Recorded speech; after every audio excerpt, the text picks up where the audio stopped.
Assalamualaikum warahmatullahi wabarakatuh. Alhamdulillahirabbil alamin. Wassalatu wassalamu anbiya'i wal mursalin wa ala alihi wa ashabihi rasulillahi ajmain, amma ba'du.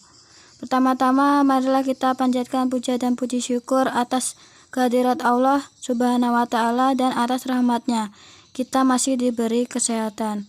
Dan yang kedua, saya hormati kepada Ibu Dosen Astia Nurindah Kencana Putri SPD MPD dan teman-teman seperjuangan.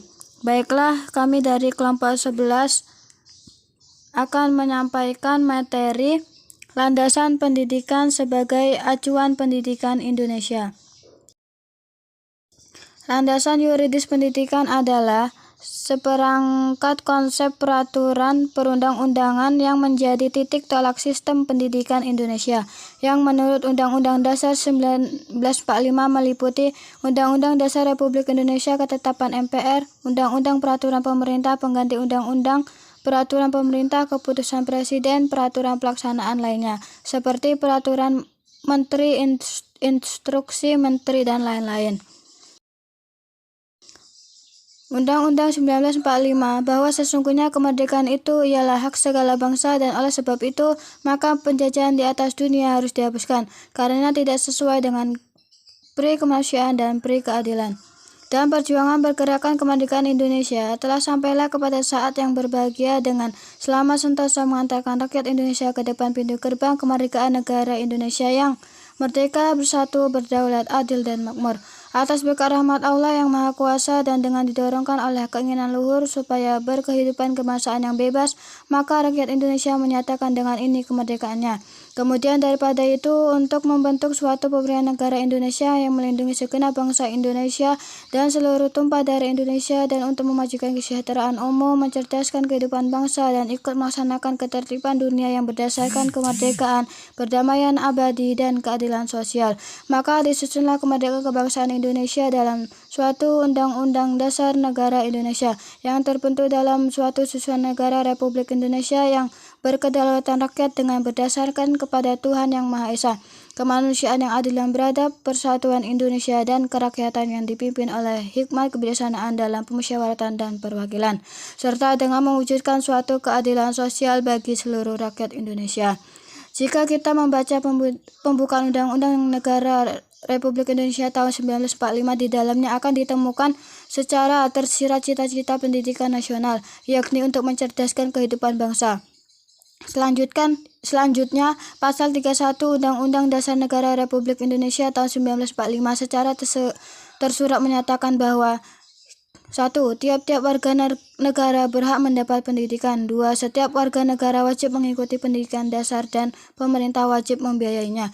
3. Pemerintah mengusahakan dan menyelenggarakan satu sistem pendidikan nasional dalam rangka mencerdaskan kehidupan bangsa yang diatur dengan undang-undang. Yang keempat, negara memprioritaskan anggaran pendidikan sekurang-kurangnya 20% dan anggaran pendapat dari belanja negara serta dari anggaran pendapatan dan belanja daerah untuk memenuhi kebutuhan penyelenggaraan pendidikan. Undang-Undang RI Nomor 20 Tahun 2003 tentang Sistem Pendidikan Nasional. Dalam undang-undang ini, penyelenggaraan pendidikan wajib memegang beberapa prinsip, yakni pendidikan diselenggarakan secara demokratis dan berkeadilan serta tidak diskriminatif dengan menjunjung tinggi hak asasi manusia, nilai keagamaan, nilai kultural, dan kemajemukan bangsa dengan satu kesatuan yang sistematik dengan sistem terbuka dan multimakna. Selain itu, dalam penyelenggaraan juga harus dalam suatu proses pembudayaan dan pemberdayaan peserta didik yang berlangsung sepanjang hayat dengan memberi keteladanan, membangun kemauan, dan mengembangkan kreativitas peserta didik dalam proses pembelajaran, melalui mengembangkan budaya membaca, menulis, dan berhitung bagi segenap warga masyarakat, memberdayakan semua komponen masyarakat melalui peran serta dalam penyelenggaraan dan pengendalian mutu layanan pendidikan. Selanjutnya yaitu Undang-Undang Republik Indonesia Nomor 14 Tahun 2005 tentang Guru dan Dosen. Undang-Undang Nomor 14 Tahun 2005 tentang Guru dan Dosen menegaskan bahwa guru dan dosen wajib memiliki kualifikasi akademik, kompetensi, sertifikat pendidik, sehat jasmani dan rohani, dan memenuhi kualifikasi lain yang dipersyaratkan satuan pendidikan tinggi tempat bertugas, serta memiliki kemampuan untuk mewujudkan tujuan pendidikan nasional. Adapun prinsip profesionalitas bahwasanya profesi guru dan profesi dosen merupakan bidang pekerjaan khusus yang dilaksanakan berdasarkan prinsip sebagai berikut. Yang pertama yaitu memiliki bakat, minat, panggilan jiwa, dan idealisme. Yang kedua yaitu memiliki komitmen, kualifikasi akademik, kompetensi, dan tanggung jawab. Yang ketiga, memperoleh penghasilan yang ditentukan sesuai dengan prestasi kerja. Yang keempat, memiliki jaminan perlindungan hukum. Dan yang terakhir, yaitu memiliki organisasi profesi yang berkaitan dengan tugas keprofesionalan guru. Selanjutnya yaitu kompetensi yang harus dimiliki oleh guru dan dosen. Yang pertama pedagogik, yaitu kemampuan mengelola pembelajaran peserta didik, perancangan dan pelaksanaan pembelajaran, evaluasi hasil belajar, dan pengembangan peserta didik untuk mengaktualisasikan berbagai potensi yang dimilikinya. Yang kedua, kepribadian, yaitu kemampuan kepribadian yang mantap, stabil, dewasa, arif, dan berwibawa, menjadi teladan bagi peserta didik, dan berakhlak mulia. Yang ketiga, profesional, yaitu kemampuan penguasaan materi pembelajaran secara luas dan mendalam yang memungkinkannya membimbing peserta didik memenuhi standar kompetensi. Yang keempat, yaitu sosial, merupakan kemampuan pendidik sebagai bagian dari masyarakat untuk berkomunikasi dan bergaul secara efektif dengan peserta didik, sesama pendidik, tenaga kependidikan, orang tua atau wali peserta didik, dan masyarakat sekitar. Undang-Undang Guru dan Dosen Nomor 14 Tahun 2005 menyebutkan bahwa hak guru dan dosen antara lain 1. Memperoleh penghasilan di atas kebutuhan hidup minimum dan jaminan kesejahteraan sosial. 2. Mendapatkan promosi dan penghargaan sesuai dengan tugas presentasi kerja. 3. Memperoleh perlindungan dalam melaksanakan tugas dan hak atas kekayaan intelektual. 4. Memperoleh kesempatan untuk meningkatkan kompetisi. 5. Memperoleh dan memanfaatkan sarana dan prasarana pembelajaran untuk menunjang kelancaran tugas keprofesional. 6.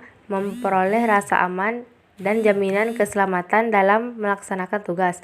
7. Memiliki kebebasan untuk berserikat dalam organisasi profesi. 8. Memperoleh kesempatan untuk mengembangkan dan meningkatkan kualifikasi akademik dan kompetisi. 9. Memperoleh pelatih dan pengembangan profesi dalam bidangnya. Peraturan Pemerintahan Nomor 19 Tahun 2005 tentang Standar Nasional Pendidikan.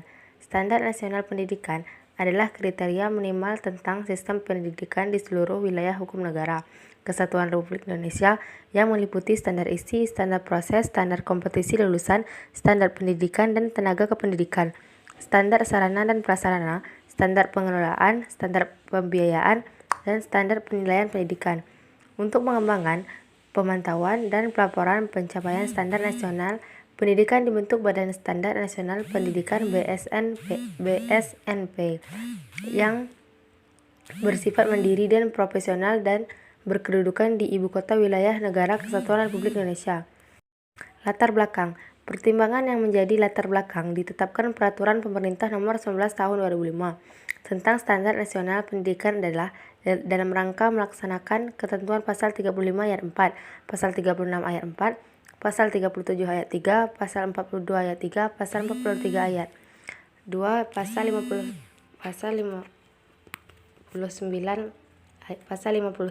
ayat 3, Pasal 60 ayat 4 dan Pasal 61 ayat 4 Undang-Undang Nomor 20 Tahun 2003 tentang Sistem Pendidikan Nasional perlu menetapkan peraturan pemerintah tentang standar nasional pendidikan.